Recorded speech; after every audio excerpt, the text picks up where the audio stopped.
Bien sûr, Radio Crypto, les infos crypto pour ceux qui n'ont pas le temps, des cryptos dans le verbe et un bitcoin à 35 000 $ dans 2 mois. C'est ce que peut suggérer cette fractale. On va regarder ça ce matin, les gars.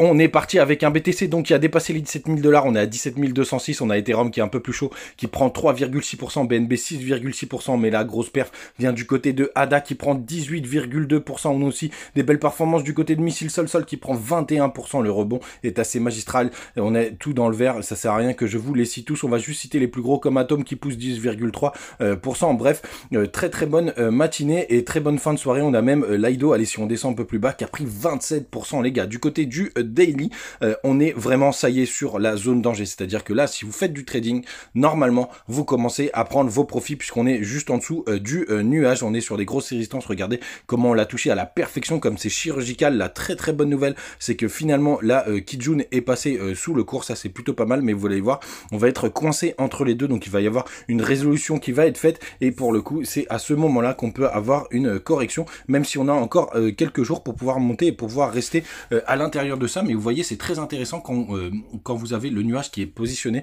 comme ça. Vous pouvez avoir un appel d'air et pouvoir aller chercher. Ça vous servira, ça nous servira pour la suite de la vidéo. C'est pour ça que je vous le précise. Du côté des long short ratio, les gars, on va voir en direct là où est-ce qu'on en est. J'ai pas eu le temps de checker ce matin.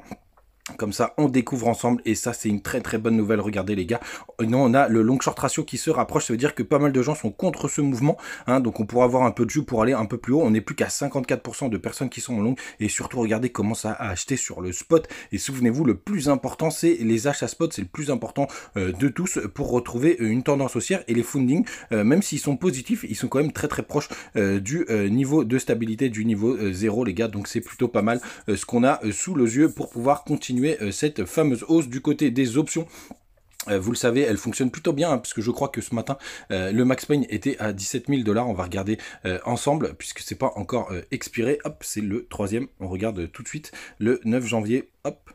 On est à 16 750 $, donc on n'en est pas très loin. Et le 10, on sera à 16 750, donc on pourrait stagner un petit peu, ce qui serait assez logique. 17 500 ce vendredi, ça c'est plutôt très intéressant.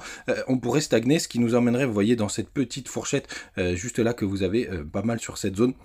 Donc ce serait assez intéressant et ça voudrait dire que les alts pourraient s'exprimer. Le W, il est bien confirmé, c'est très beau. Et regardez, même sur le RSI, hein, c'est pour ça que je vous dis qu'on est quand même sur une grosse résistance. Alors il faudra attendre la clôture de la bougie, mais regardez, on est quand même, regardez, juste sur cette résistance, sur ce point qu'on avait juste là. Donc c'est toujours très intéressant de voir ces zones de confluence. Et vous voyez, il y a même le petit bout du petit M qui est juste là.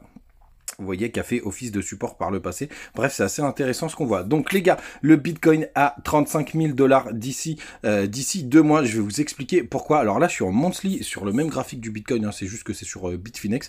Et regardez ce qui est très intéressant en monthly, puisque je me suis amusé à regarder quelques fractales hier. La dernière fois qu'on a traversé le nuage de cette façon avec un passage faible, juste après, on a été happé par le haut du nuage. Et regardez, le haut du nuage, il est vers les 33 000.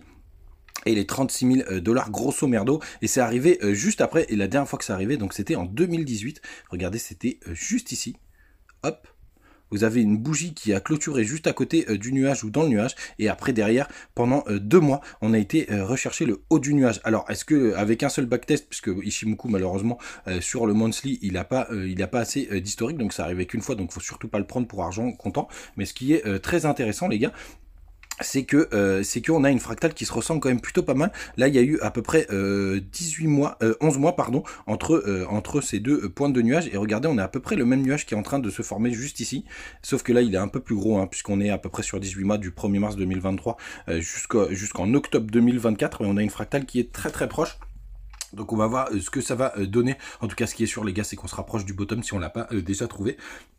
D'ailleurs, cette fractale indiquerait qu'on a touché le bottom, parce qu'en plus là il y a eu le crack Covid, donc c'est un peu plus long, donc l'écart est un peu plus élevé, mais en tout cas on pourrait être happé par toute cette zone ici au-dessous du nuage, et ce serait une très bonne nouvelle, ce qui nous ferait un petit rallye pour 2023, et après je pense une correction, hein, ce serait assez logique, même si je considère que notre fractal, enfin on va plus faire des scénarios à la 2015, hein, donc on verra bien ce que ça va donner, les gars, mais je voulais vous partager ça ensemble, mais évidemment ne le prenez pas pour argent comptant, surtout quand on n'a qu'un seul backtech. Sinon du côté, les gars, vous m'avez plein à m'avoir rejoint sur les calls, le punch call j'ai appelé ça, et les 3 derniers calls, même tous les calls là aujourd'hui, ils sont en positif. On va regarder en direct live, donc n'hésitez pas à me rejoindre sur Punchword pour avoir les prochains calls. Je le fais que sur cette petite plateforme et je vous partage toutes les informations. Hein. On va le regarder en détail, comme par exemple sur STG, je vous donne le stop loss, je vous donne à quelle heure je l'ai passé, l'ordre, la target à aller chercher, je vous partage tout. Et là aujourd'hui, tous les calls sont dans le vert. Hein. C'est plutôt une bonne nouvelle. On regardait en direct live et vous voyez ce que je peux vous proposer de faire à ce moment-là. Quand vous arrivez là, c'est pourquoi pas monter votre stop loss. Regardez juste là et comme ça, le stop il couvre les frais, il ne peut plus être perdant. Et ça, c'est plutôt pas mal. Sur Link, j'ai pas pris le trade, mais il est toujours gagnant, hein, puisque c'était vers les 5,85. On va regarder ensemble. Hop, il est juste là, on était à 5,82, donc on est en positif. Et il y a aussi le Chili's, je l'ai déjà pris et j'ai déjà monté mon stop. Vous voyez, je vous dis, je dis ce que je fais. Hein, pour le coup, j'ai monté mon stop, donc le trade ne peut plus du tout être perdant. Alors même si on a une petite correction ce matin, c'est rien, mais on est toujours dans le plan du trade avec la target qui est claire. Voilà les gars, vous savez tout, passez une très très bonne journée. On se retrouve demain pour encore plus d'infos. Salut.